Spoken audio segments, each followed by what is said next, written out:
आप लोग फैक्ट्री से बंगलों पर पहुंचे। जी। और फिर जब लालूदा आए तो आप और आपके साथी उनके साथ बंगलों के भीतर चले गए।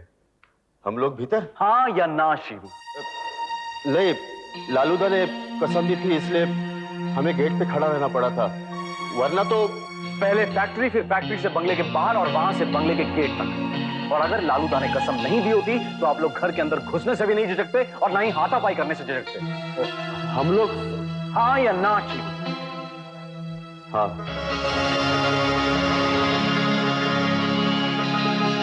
Your order.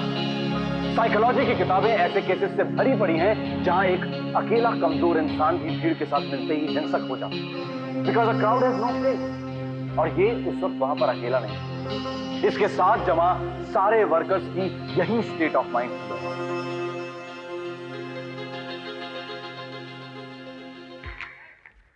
He was superb. उसने अपनी बात कील की तरह ठोक दी सबके जहन में। बापू हमेशा उसकी तारीफ किया करते थे, लेकिन मैंने उसे पहले कभी कोर्ट में नहीं देखा था। He is excellent and I am so glad वो नीरू काका को रिप्रेजेंट कर रहा है। अब उनकी रिहाई में कोई शक नहीं। तुम ये सब इतनी आसानी से, इतनी नॉर्मली कैसे कह सकती हो? तुम आज भी पापा के बारे में सोच रही हो? कैसे? मैं आज तक एक दिन के लिए भी लालू काका का खून से लथपथ शरीर अपने जहन से नहीं निकालता। तुम तो उनकी बेटी हो। क्या तुमने कभी नहीं चाहा कि उनके हत्यारे को सजा हो? जानती हो राधिका, बचपन से लेकर बापू की मौत तक नीरू काका जब भी सामने आए, बापू सब कुछ छोड़कर उनके पास चले गए। हमें, मुझे तो आज भी पता नहीं कि बापू किससे ज्यादा प्यार करते थे, अपनी औलाद से या अपने दोस्त से। ये ख्याल मुझे भी कई बार आया है पापा को लेकर। तो फिर तुम्हें याद है नीरू काका ने बापू के शरीर को कहाँ छुआ था?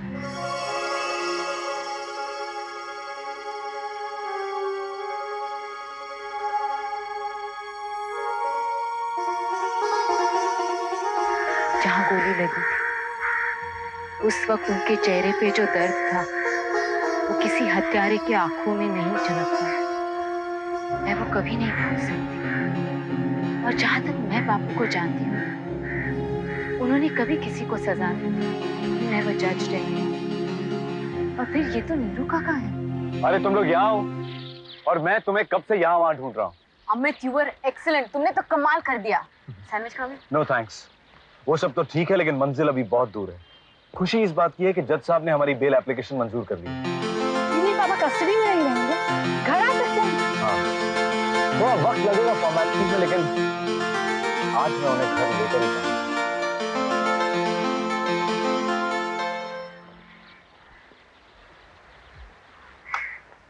तुम मेरी गाड़ी भी ले आए? हाँ, आई वॉज श्योर कि कोर्ट से बेल के ऑर्डर्स मिल जाएंगे। अब आप घर जा सकते हैं। घर? क्या बात है नीरू काका? अमित, मैं सिर्फ अपने मकान पर लौट रहा हूं। जेल की 4 दीवारों से दूसरी 4 दीवारें। अमित, घर तो वो होता है जहां इंसान का दिल बसता है। मैं तो एक अरसे से घर नहीं लौटा और अब शायद कभी न लौट पाऊं। और फिर अमित,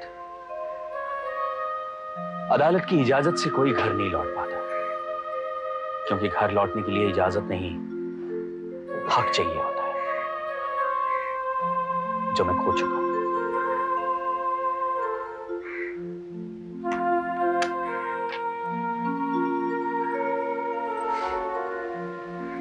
Anyway, you drive.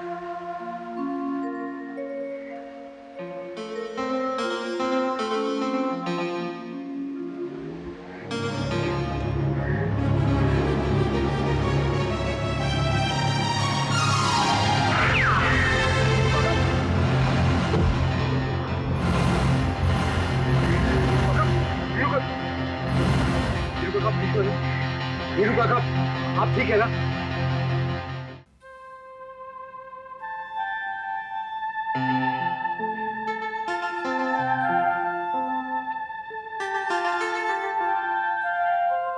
बाबूजी को फोन करो प्लीज। तो डर ही गए हैं ना? हाँ लेकिन रात को तो लौट ही रहे हैं ना, ऐसे वक्त पे बाबूजी क्या का हो तो। जरूरत है उनकी? हम सब हैं ना, और फिर मामा भी है, जो जरूरत हो वो पूरी कर सकती है। इतना बड़ा डिसीजन लिया उन्होंने। I'm really happy कि बड़ी माँ दीपा का फोन लिया है।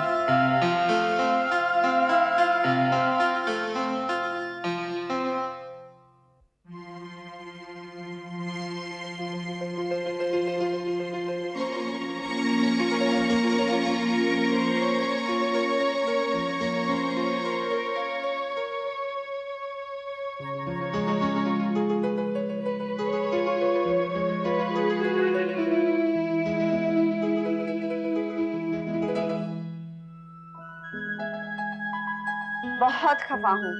ये भी कोई तरीका है? साल भर तो तुम इधर उधर रहते हो, जब घर आते हो तभी हमारे लिए थोड़ा सा वक्त नहीं निकाल सकते? तरस गए हम तुमसे मिलने, तुमसे बातचीत करने।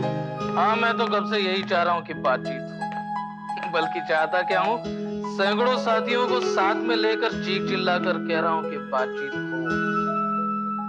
मगर तुम्हारा पति नहीं मान रहा। मैं क्या करूँ? बात को घुमाओ मत। तुम्हें जो बातचीत करनी है ना, वो मिल मालिक नीरज शवाल से करना, और अभी इसी वक्त अपने दोस्त नीरू के घर चले आना उसे मिलने। अगर मैं तुम्हारे घर आ गई ना तो बहुत पीटूंगी तुम्हें लालू। सीमा, मार खाने का मेरा पुराना तजुर्बा है। तो तुम नहीं आओगे? सीमा, एक बात सुनो, दोस्त से एक और मिल मालिक से एक, ऐसे दोगले रिश्ते तुम्हारी ऊंची सोसाइटी में होंगे। मैं तो एक साधारण सा आदमी था और साधारण सा आदमी हूं। ये दोस्तरों की जिंदगी जीना मुझे नहीं आता। मेरे लिए तो शवाल इंडस्ट्रीज का मालिक ही मेरा दोस्त है, और मेरा दोस्त ही शवाल इंडस्ट्रीज का मालिक है। और मेरा दोस्त मुझसे बात नहीं करना चाहता। कैसे नहीं करता देखती हूँ। तुम घर पर हो, वही रहो, मैं नीरज को लेकर आ रही हूँ। और वो नहीं आएगा तो? वो आएगा, जरूर आएगा। I give you my word। Lalu घर पर रहना। नीरज, चलो उठो, लालू इंतजार कर रहा है।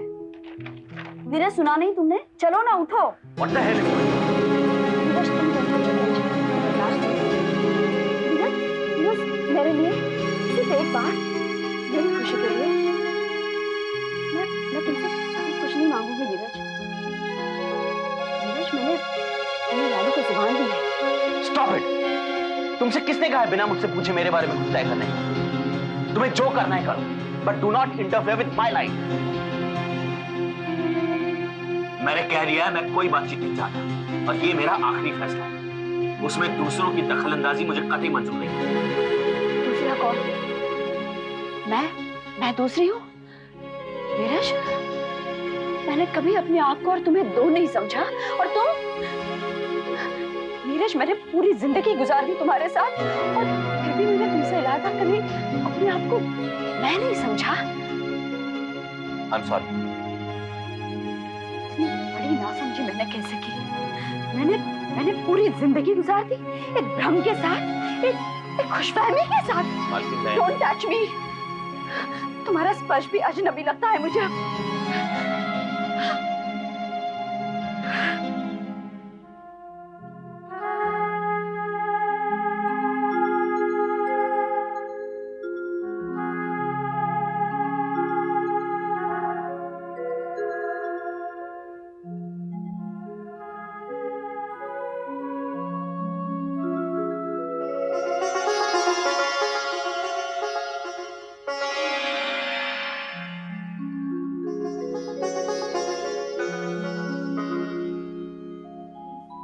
उठो मत, लेटे रहो प्लीज।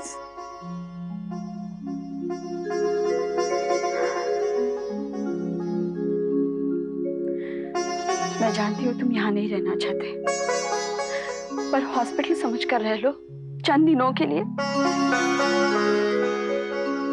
कोई तुम्हें डिस्टर्ब नहीं करेगा, तुम पर कोई दबाव नहीं है किसी से भी मिलने के लिए, किसी से भी बात करने के लिए। डाइनिंग टेबल पे भी मत आना।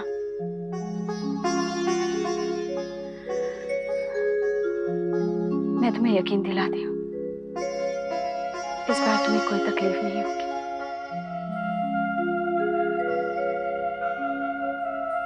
जब तक तुम ठीक नहीं हो जाते यही रहो, प्लीज।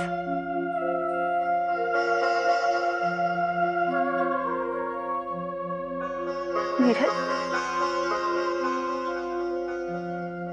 शुक्र है गोली से छूकर निकल गई, कहीं लगी नहीं। यूं समझो कि मौत तुम्हें छूकर गई। आगे क्या होगा मैं नहीं जानती।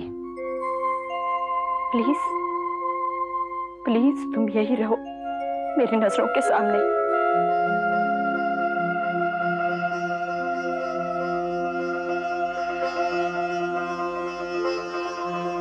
I am sorry. होना तो ये चाहिए था कि मैं तुम्हारी इजाजत लेती, क्योंकि अपने फैसले तुम खुद करते हो, दूसरों की दखलंदाजी तुम्हें पसंद नहीं। पर जब डॉक्टर ने कहा कि तुम्हें देखभाल की सख्त जरूरत है, तो मुझे तुम्हारे बारे में सूझा ही नहीं। मैंने खुद तुम्हारा फैसला कर लिया।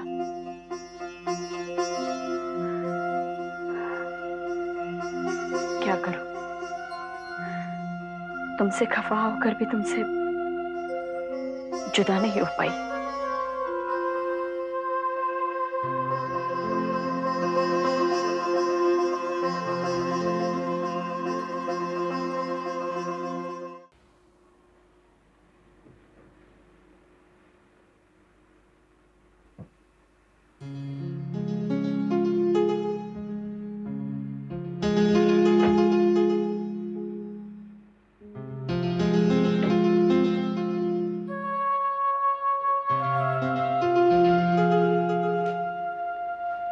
मोहिनी जी, कैसे हैं? ठीक है। कोई खतरा तो नहीं?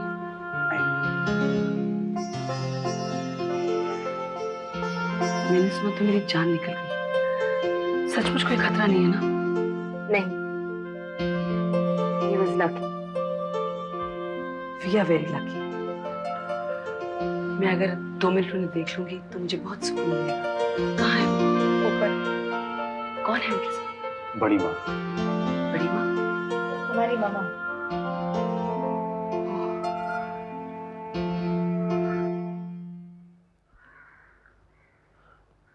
जो फैसला चाहकर भी मेरे बस में नहीं था, वो तुमने हक से कर दिया। Thank you for everything.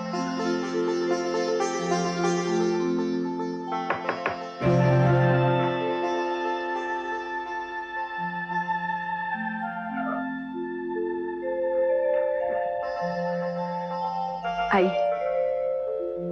नमस्ते। नमस्ते। भगवान का शुक्र है आप ठीक हैं। आइए ना।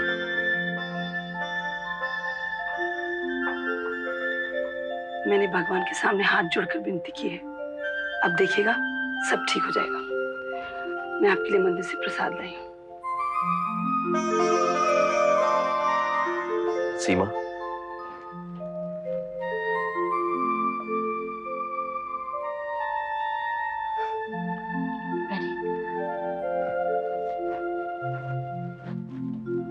आप भी बैठिए ना, आप क्यों खड़े हैं? बैठिए।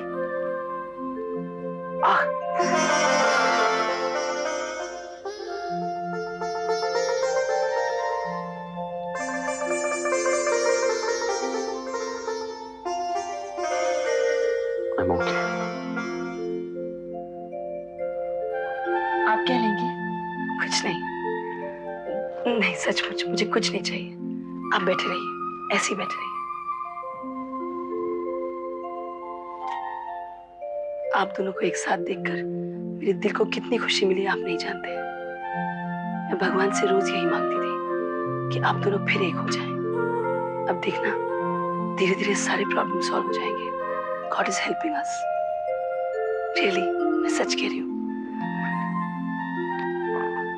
आपको बबलू का गर्लफ्रेंड चाहिए था ना? ये आदमी बबलू के गर्लफ्रेंड के साथ रहता था। आपने इसे कभी देखा है?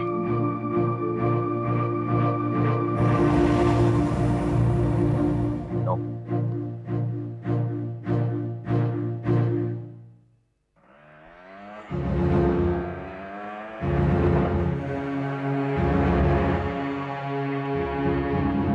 पुलिस?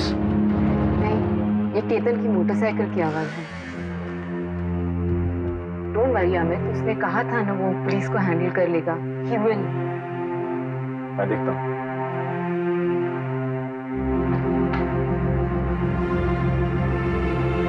केतन सब ठीक तो है ना? यार पहले ये बताओ, तुमने किसी को गोली चलाते हुए देखा? नहीं, मेरा पूरा ध्यान नीरू काका पर था और वो मोटरसाइकिल वाला तेजी से निकल गया। That's it. यार वहां एक हवलदार खड़ा था जिसे शक हुआ और उसने उस मोटरसाइकिल वाले का नंबर लिख दिया। उसने चलाने वाले की झलक भी देखी। पुलिस रिकॉर्ड्स में उस आदमी की शनाख्त भी की, पर ही इज नॉट श्योर क्योंकि गाड़ी बहुत तेज थी। वो चाहता था अगर एक और आदमी उसे आइडेंटिफाई कर लेता ना। सॉरी केतन, अगर शनाख्त किया गया आदमी किसी गैंग का शूटर है तो वो शनाख्त सही होगी, क्योंकि नीरू काका पर जो हमला हुआ है वो कातिलाना था। तो कोई नीरू काका को क्यों मारना चाहेगा? एक वजह तो मैं बता सकता हूँ। नीरू काका की मौत से बापू का केस बंद हो जाएगा, क्योंकि फिर उसके बाद कोई सब्जेक्ट मैटर रह नहीं जाएगा। I don't understand. अगर सजा पाएंगे तो पापा, अगर रिहा होंगे तो पापा। हाँ, केस बनकर आके कोई क्या हासिल करेगा? मेरे इतने सालों के जर्नलिज्म के एक्सपीरियंस से मैंने देखा है कि कोई भी वाकया उसी के इर्द गिर्द होता है जो हमारे सामने होता है, जो हमें दिखता है, एक विशेष चौकार में हो, और हम उस चौकार को कभी तोड़ने की कोशिश नहीं करते। And that is the problem. हम इस चौकार को तोड़ने की कोशिश करें। जस्ट कंसिडर, शवाल साहब लाला महंतो की मौत के जिम्मेदार नहीं, उन्हें किसी और ने मारा या मरवाया। लेकिन जस्ट थिंक, कुछ देर के लिए सब कुछ भुला के जो मैं कह रहा हूँ वो सुनो। और तभी वो तोता बबलू, उसका बार बार ये कहना कि मैं लाला महंतो की जान बचा सकता था, ये समझ में आने लगता है। अगर ऐसी बात थी तो उस आदमी को शुरू से ही पापा से खतरा था। तो मोमेंट पापा जबानी देंगे। Exactly.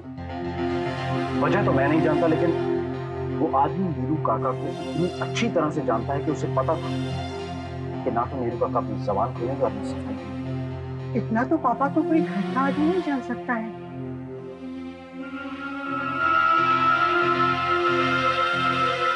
I don't think so.